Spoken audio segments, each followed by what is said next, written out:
Hello everybody and welcome to Omnipoke, the channel that brings you guys everything Pokemon.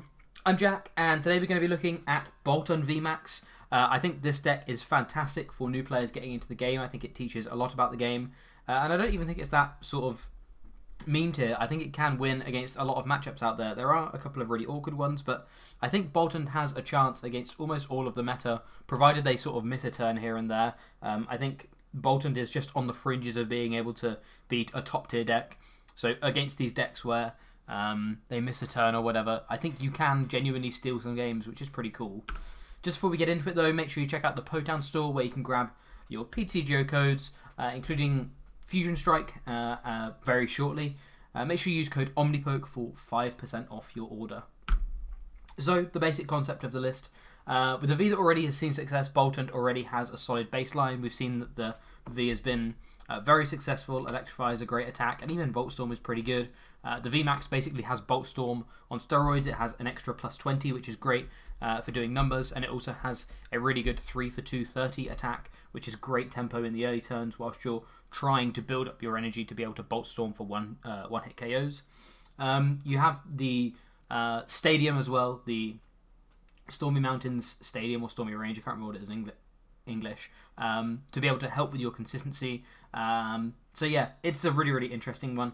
I think it's, like I say, it feels like it can play well against anything. It's a bit clunky at times, but I think it teaches a lot about the game, so I think it's a great budget deck and one to introduce players into the game that actually has some competitive viability some of the time as well.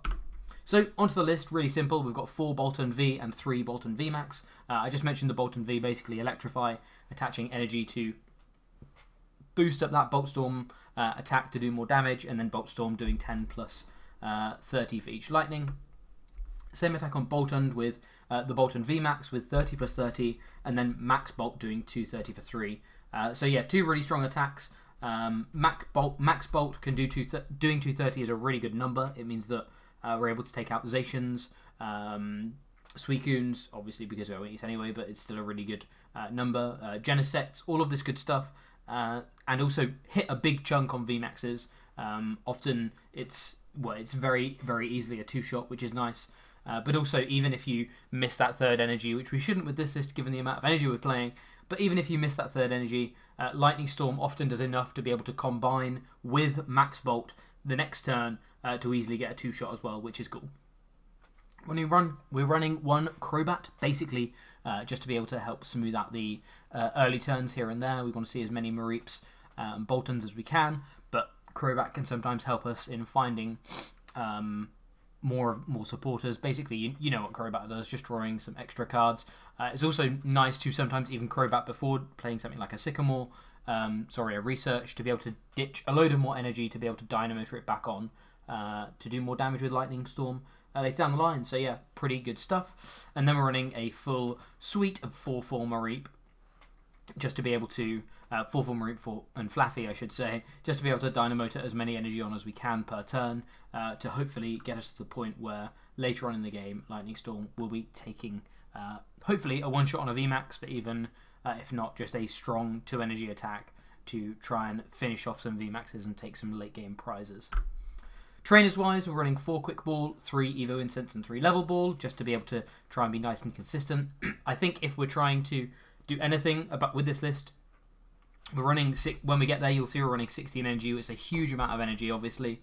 You could easily cut into that energy count and try and play some more ball search cards. Basically, when we were testing the list, we found we weren't getting energy into the bin quickly enough, so that was why we upped the energy, lowered the ball search a little bit, and just changed the supporter count around to try and draw more cards and get more energy in the bin. And hopefully, by getting more energy in the bin, we'll be able to filter through our deck a little bit quicker as well because we're drawing more cards. We've got 2 Switch and 2 Balloon. Basically, we just want to be as free as possible, getting what we want from the bench, where we want to Dynamotor to it into the active via the switches or attaching an air balloon to make it in the active. We just want to also move around our board fairly frequently so we can spread our energy out so our opponent can't sort of take one KO and get rid of all our energy. There's no kind of Regirocks or anything in format right now which can protect all of our energy, so we need to spread this around. So by doing that, having a lot of switching outs is really important to have as much flexibility as possible.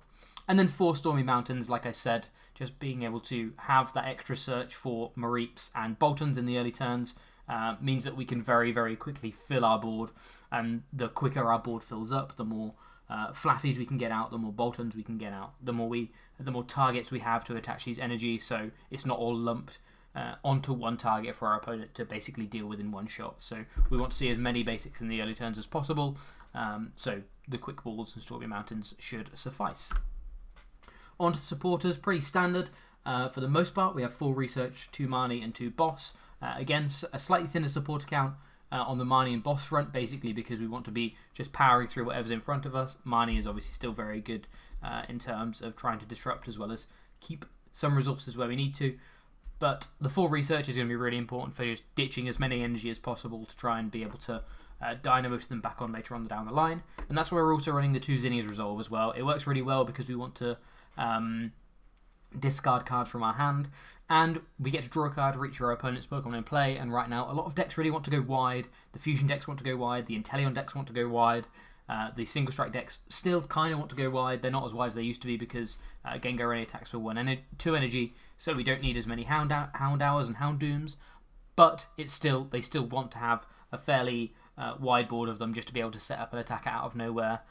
So Zinnia's still draws a lot of cards, whilst also being able to, like I say, discard some energy and get it into the bin for Dynamotor.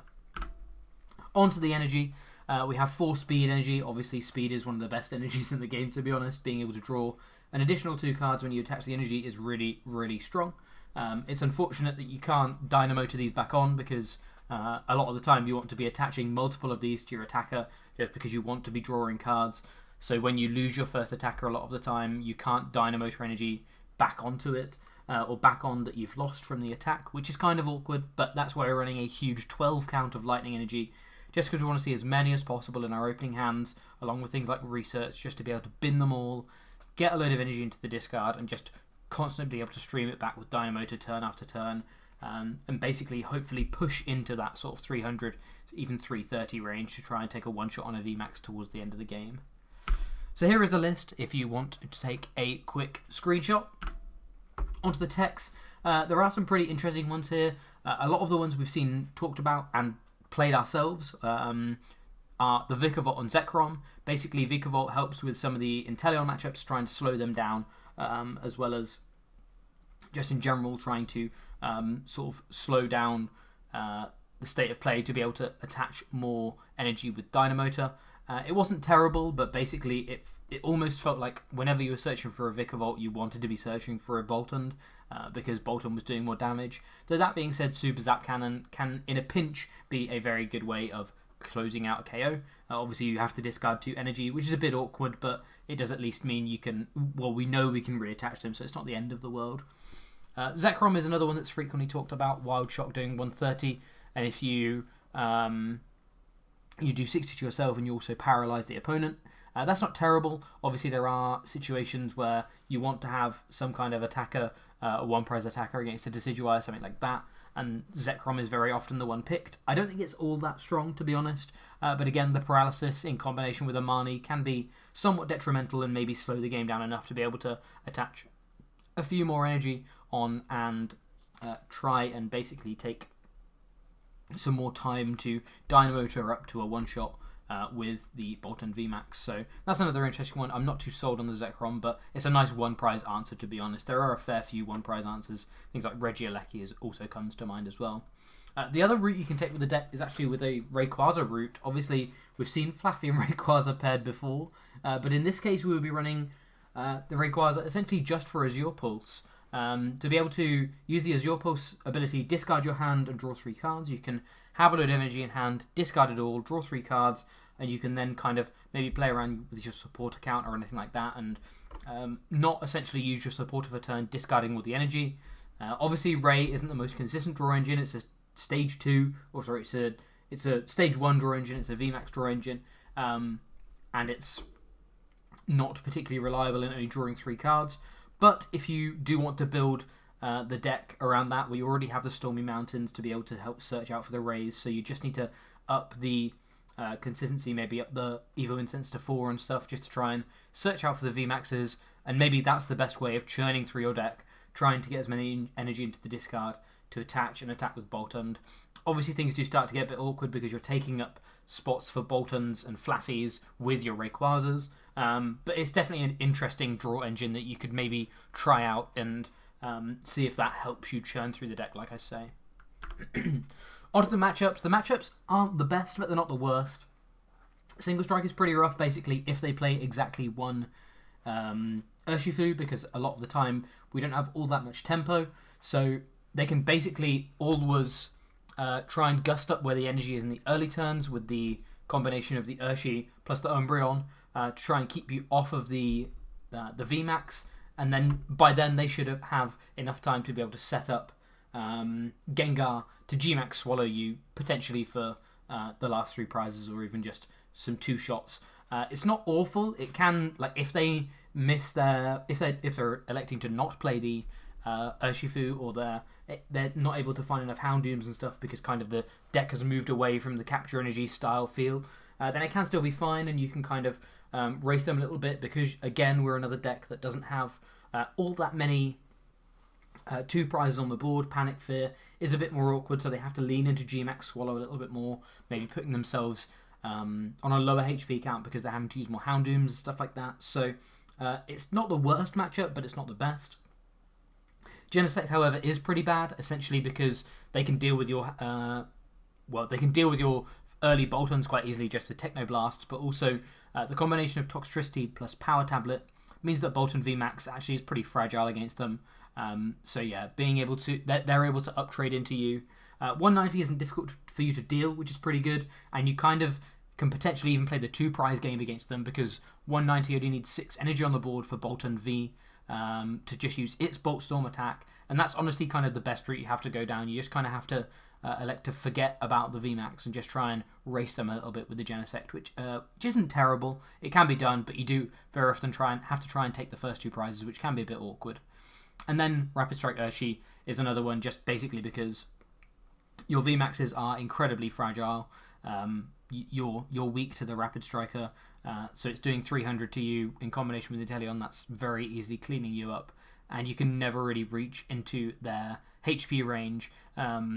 So yeah, it's just a really, really rough matchup, to be honest.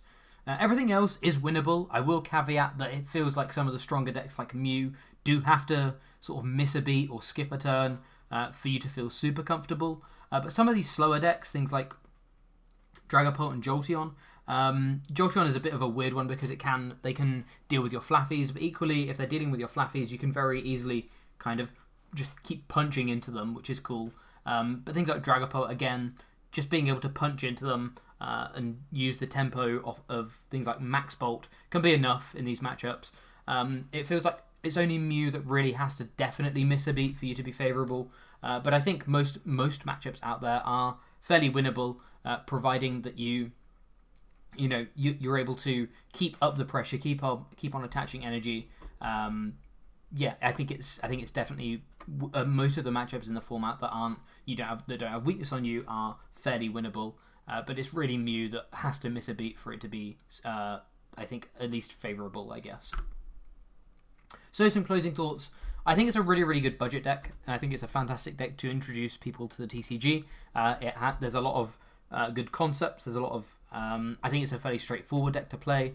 I think there's a lot of good sort of sequencing concepts as well, potentially, that can be very good in terms of teaching them some of the mechanics of the game. I think it's a fun one as well. Boltund and Flaaffy are 2 really fun, great Pokemon, and it feels like it's a deck that's, not too far from being competitive anyway, so they will be able to win games on the ladder. They will be able to play against meta decks and actually have a fighting chance, which is good, because I think that's also very important for teaching someone the game, trying to teach them a deck that isn't just, a theme deck or whatever to learn the game. I think it's also important to learn meta archetypes as well.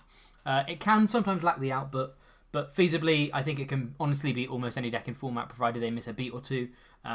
Like I say, some of the fighting decks can be a bit awkward, but I think realistically, against everything but Mew and the fighting decks, you should be at least going toe to toe in them fairly comfortably. like I say, the deck can be a bit clunky and it can lack some output, but I think for an introductory deck, it's not going to be breaking the meta or anything like that, but as an introductory deck, I really do think this is a really nice one to pick up and try and teach people the game, because it's a great time to be learning the game, and I think the deck is very, very fun to try and do that. But yeah, other than that, thank you very much for watching. I have been Jack from Omnipoke, and look forward to seeing you guys in another video soon. Cheers, everyone.